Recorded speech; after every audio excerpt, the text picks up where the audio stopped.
Meet Tyler and Marcus. Same age, same company, same $68,000 salary that hits their accounts every other Friday. Same commute, same apartment complex on opposite sides of the same parking lot. Tuesday morning, Tyler's landlord sends a text. Rent is going up $300 next month. Tyler reads it, feels his stomach drop, opens his banking app, stares at the number, and closes it without doing anything because there is nothing to do. He is going to have to figure it out. Marcus gets the same text. He reads it. He thinks about it for maybe 45 seconds. Then he texts back asking for 30 days' notice to decide whether he wants to stay or start looking for a better place. Then he goes back to his coffee. Same text, same Tuesday morning, to completely different humans in that moment. And what separates Tyler from Marcus is not discipline. It is not intelligence. It is not the salary because they earn identical amounts. It is a number that most people never think about and almost nobody talks about clearly. Their savings level. There are 3 specific points on that savings number where your entire experience of life quietly changes, where the same events that destroy one person's month become minor inconveniences for another, where the same job, the same salary, the same city produces to people who feel like they are living in completely different realities. Today, I am going to show you exactly where those 3 lines are, what happens to your brain and your life when you cross each one, and why the first line is the most important financial achievement most people will ever make, even though almost nobody is celebrating it. My name is Sig, and I spend way too much time thinking about money, the psychology of financial security, and why do people with identical incomes can feel like they are living in completely different financial realities. Subscribe to this channel right now if you want to understand the real mechanics of what savings actually does to your life at each level. And give this video a thumbs up if by the end of it you see your own savings number differently than you did when you clicked on it. Let me show you the 3 levels. Before we get into the 3 levels, I need to give you the frame that makes everything else click. We are obsessed with income. How much do you make? What is your salary? What is the raise? We talk about income constantly, and we think about savings as what is left over after income does its thing. But here is the truth that changes everything. Income is just water flowing through your hands. Savings is what is actually left in the bucket after it flows through. And it turns out the bucket has 3 specific lines painted on the inside. 3 levels where once you cross them, the water starts behaving differently. Tyler and Marcus earn the same water. Marcus has more in his bucket. That is the entire story of the Tuesday morning rent text. And once you see how dramatically different life feels at each bucket level, you will never think about your paycheck the same way again. The first line is $10,000 in savings. I know. For some of you, that number feels impossibly far away right now. For others, it sounds almost insultingly small. Stay with me, because this is the most important threshold in this entire video, and what it does to your brain is something almost nobody explains clearly. Here is what life looks like below this line. You are Tyler. Every financial decision you make goes through one filter. Can I afford to lose this? Not can I afford this thing. Can I afford to lose this much money right now given what is in my account and what is coming out before my next paycheck? That filter is running constantly. At the grocery store, when a friend mentions a dinner, when your check engine light comes on, when you see something your apartment needs, it never stops. Researchers at Princeton ran a study that documented exactly what this costs you. They set up in a mall and pulled regular shoppers. They asked half of them to imagine a car repair that costs $150. They asked the other half to imagine the same repair costing $1,500. Then everyone took a standard cognitive test measuring problem-solving ability. For wealthier participants, no difference between the groups at all. For lower-income participants who had to imagine the $1,500 repair, their scores dropped by a full standard deviation. The researchers described the effect as comparable to losing an entire night of sleep. Same people, same brains. The only thing that changed was that they spent 30 seconds thinking about a financial problem they did not have the cushion to absorb. Now think about what it means to live your entire life in that condition. Every unexpected expense, every financial uncertainty, every moment where you do not have the buffer to absorb what life throws at you is cognitively taxing you in a way that affects every other decision you make. Your parenting, your work performance, your relationships, every conversation where part of your brain is running a background financial calculation instead of being fully present. That is what life below $10,000 in savings actually costs you. Not just money, mental capacity. $10,000 in savings does not make you wealthy. It does not solve all your problems. What it does is buy you out of that condition. The check engine light becomes an annoyance instead of a crisis. The rent increase becomes a decision instead of a disaster. The unexpected expense becomes an inconvenience instead of an emergency. And here is the part that matters most. When your brain stops running the survival calculation in the background, it gets that cognitive capacity back. You start thinking more clearly, making better decisions, seeing opportunities you were too mentally taxed to notice before. That is what $10,000 in savings actually buys you. Not security, your brain back. Let me tell you what crossing $10,000 feels like in real life, because I think the experience is worth describing specifically. Tyler has never crossed this line. Every month ends close to zero. Not always zero, but close enough that the next unexpected expense is always a genuine threat. Marcus crossed $10,000 14 months ago, and something shifted that he still has trouble articulating to people. It is not that he feels rich. He does not. It is more like a noise stopped, a low-frequency hum he had been living with for so long he did not realize it was there until it disappeared. He stopped checking his account 3 times a day. He stopped doing the mental math every time he considered a minor purchase. He stopped feeling the specific dread of seeing an unknown charge on his statement. None of that was replaced by luxury. It was replaced by quiet. And quiet, it turns out, is one of the most underrated things money can buy. The Federal Reserve found that 37% of American adults could not cover a $400 emergency with cash or savings. If you have $10,000 saved, you are not just doing better than that group. You have crossed into a fundamentally different relationship with your daily life. Quick honesty check before we go further. Below 10,000, right around it, past it? Hold that answer, because where you are changes everything about how the next two levels land. The second line is $50,000 in savings and investments, and this is where things get genuinely interesting, because for the first time, the most productive worker in your household might not be a person. Let me show you the math because it tells the whole story. $50,000 invested at 8% annual return generates $4,000 every single year. That is $4,000 appearing in your account produced by nothing but money you already had. Not from your job, not from extra hours, not from a side hustle, from money working on your behalf while you sleep, while you commute, while you are doing literally anything else.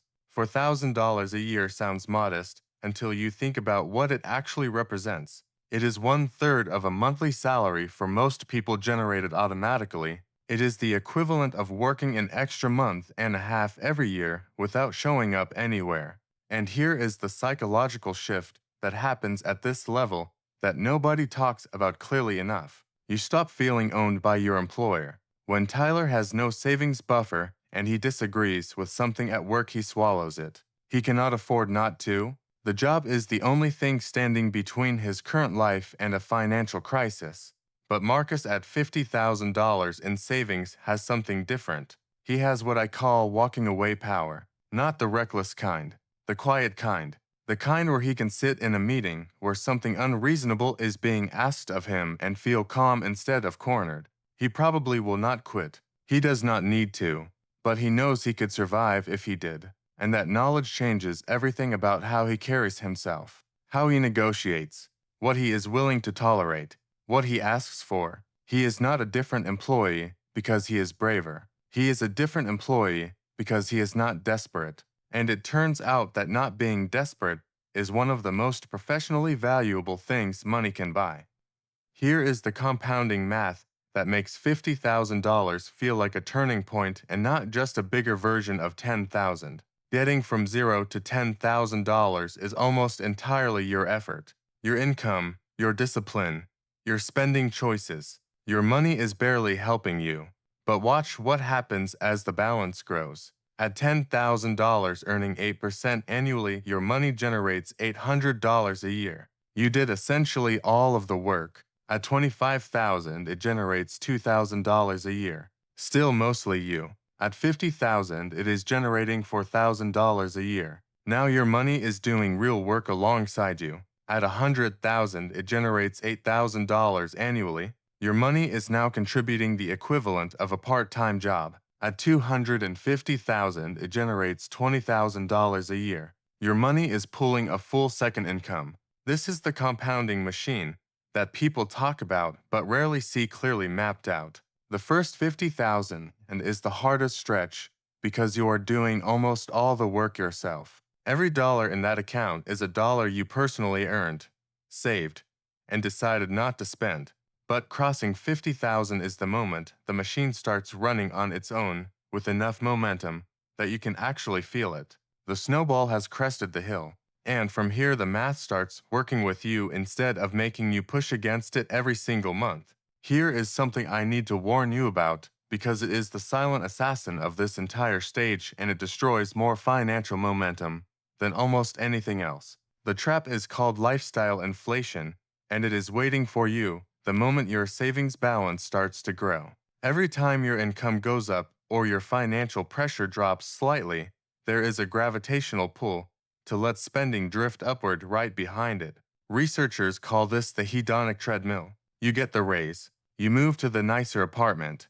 Within about a year, the nicer apartment just feels like your apartment. The improvement evaporates, but the higher rent stays. So, you chase the feeling again with the next upgrade, and then the next. And somewhere in that process, the $50,000 that was supposed to be working for you gets drained back into a bigger lifestyle that quietly eats the future to feed the present. The people who actually reach level 3 are not the highest earners.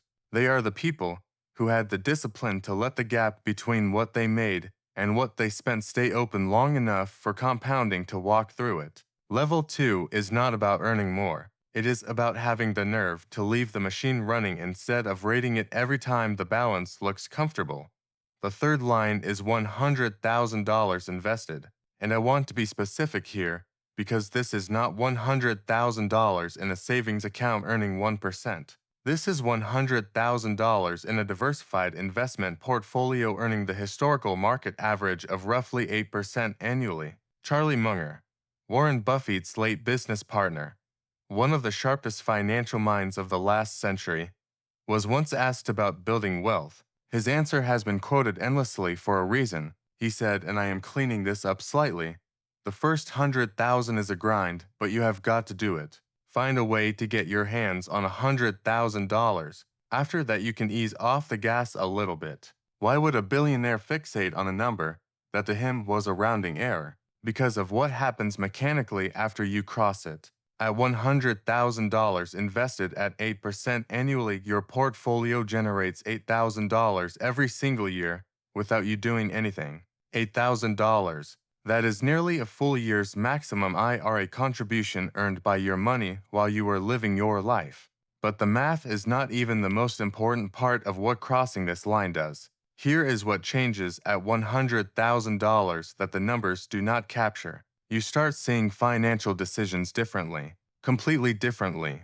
Before $100,000, every large expense is evaluated through the lens of what it costs right now. After $100,000, you start automatically evaluating what it costs in future wealth. A $15,000 car upgrade is not $15,000. It is $15,000 that would have become $65,000 in 20 years. A vacation you finance is not $3,000 of fun. It is $3,000 that stops compounding plus whatever interest you pay on the debt.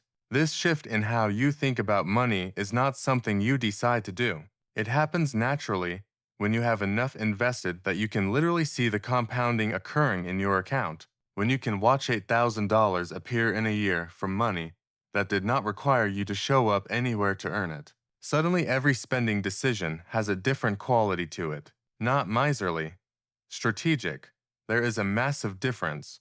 Marcus hit $100,000 invested 8 months ago. He did not throw a party. He did not tell anyone. He opened the app, saw the number, sat with it for a few minutes, and felt something he is still trying to find the right word for. Not rich, not done. More like the feeling of watching a machine you spent years building finally start running on its own. Something clicked that is hard to put back. He started looking at his job differently. Not because he hates it. He actually likes it. But now, when he thinks about his financial future, it does not depend entirely on that job continuing.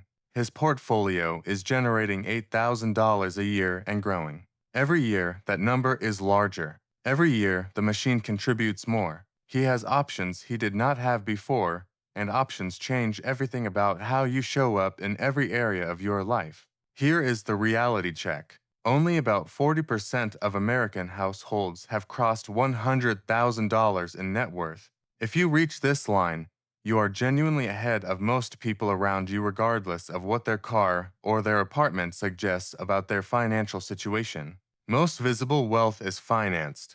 Most real wealth is invisible. The person with $100,000 invested is almost never the one with the newest car or the most expensive apartment. They are the one who has been quietly building a machine that works while they sleep. Here is something that sits underneath all three of these levels, and that I think is the most important idea in this entire video. The goalposts move. Charles Schwab surveys Americans every year in what savings level makes someone feel financially secure. The number they get back keeps climbing. People with 50,000 saved look at people with 100,000 and feel behind. People with 100,000 look at people with 250,000 and feel behind. The sense of enough keeps retreating the moment you approach it because your brain adapts to every new level within weeks and then quietly demands the next one. This is not a bug. It is human psychology doing exactly what it was designed to do. And the only people who escape it are the ones who consciously decide what their actual enough number is before the moving goalposts get to decide it for them. So here is the question I want you to sit with coming out of this video. Not which level you are at, not how far you are from the next one. What would actually change in your daily life if you crossed the next line? What specific fear would disappear? What specific option would open up? What would you do differently on a Tuesday morning? Because that is the real value of every level on this list. Level 1 does not add luxury to your life. It removes the fear of the emergency. Level 2 does not make you rich. It removes the fear of being trapped in a job you have no power to leave. Level 3 does not make you untouchable. It starts making your money work hard enough that your entire financial future no longer depends on one employer deciding to keep you. Each level you climb is not about adding stuff. It is about removing a specific fear. And removing fear is one of the most underrated things money can actually buy. Let me tell you where Tyler and Marcus are in 20 years if nothing changes about the direction they are heading. Tyler keeps earning $68,000. He gets raises. His income grows. But his spending always expands to fill his income, and he never crosses the first line. At 55, he has a 401k with around $60,000 in it and a savings account that never stays above $3,000 for long. He is still working at 65 because he has to. Marcus earns the same starting salary, gets the same raises, but he crossed 10,000, then 50,000, then 100,000. At 55, his invested portfolio is somewhere above $800,000, generating more than $60,000 per year on its own. He is not working because he has to. He is working because he chooses to. Same starting salary, same city, same life in the beginning. 20 years later, they are living in completely different financial realities. Not because Marcus made more money, because Marcus crossed 3 lines that Tyler never did. And the crazy part, the first line was only $10,000. Anyone can get there? Almost nobody does, because nobody told them clearly what was waiting on the other side. Here is what I want you to take out of this video. Not a complicated investment strategy, not a list of things to cut, One question. What is your next line? Not the fantasy one, the next one. The one that is actually within reach from wherever you are standing today. If you are below 10,000, your entire financial focus right now should be getting to 10,000 as fast as possible. Not because it is life-changing wealth, because it buys your brain back, and your brain is the thing that builds everything else. If you are between 10 and 50,000, the focus is keeping the gap open, not letting every raise get absorbed into a bigger lifestyle, letting the machine build quietly while you resist the pull to spend what the grown balance makes you feel like you can afford. If you are past 50,000, working toward 100,000, the focus is staying the course through whatever the market does and not raiding the machine every time it gets comfortable enough to tempt you. The first line is the hardest, the most unglamorous, the most thankless. Almost everyone who quits right there in the grind before the snowball crests the hill. If you can just outlast the boring part, the math stops working against you and starts working for you. You do not have to get smarter, you just have to get stubborn. Pick your line, cross it, then pick the next one.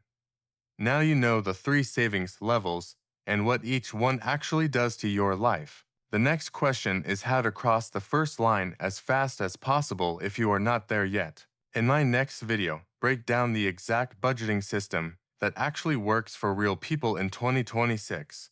Not the complicated spreadsheet version, the one you can set up in an afternoon and actually stick to. That video is on the screen right now. Watch it next.